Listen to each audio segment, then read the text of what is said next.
Hey there, YouTubers. So, figured to show a little video of my progress.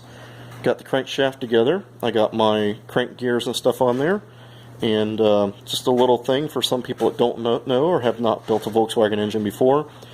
The crankshaft can be kind of tricky to put in. It's not hard, but it's got some little quirks to it. The main bearings have little dowel pin holes. Alright, and here's a good example. This is the other shell for the other side of the It only has it on the center main here on both sides, and then on the driver's side, which is the distributor side of the engine case, it has it on every one of the main bearings. So it has it one for the pulley bearing, has it for all three of the main larger bearings. Alright, so when you go to put one of these together, it's good common practice to mark the direction of the bearing, which way they're facing. So like here you can see I put a mark going towards the flywheel. It could be going towards the pulley, whichever way you want, but as long as all your marks line up.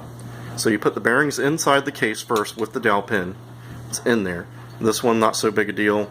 And this one, of course, you do the same thing, put it in there. These bearings, if you look, the dowel hole is not on the center. They're offset.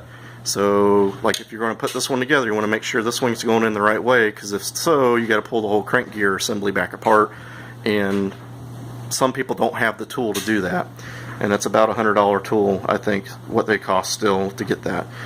Anyways, what you'll do is you'll take black felt marker, put them all in there with no crankshaft in there, get them to sit right, get them all the way down, and you can see without all the stuff in there if they're all the way down, and then mark along both sides of where the case splits. You can do that on every one of the bearings.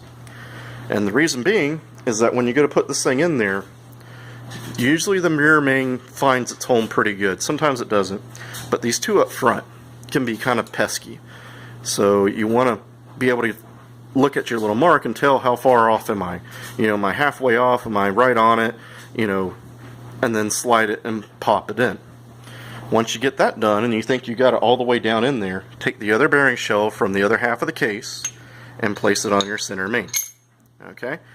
And then grab it with your two fingers here and try and rock it. Alright? It should not have any wiggle. If you hear it going like that and it's making noise, one of the bearings is not all the way down. I usually check up in the front. That's usually my problem. I have a few times had it be in the rear bearing and all that.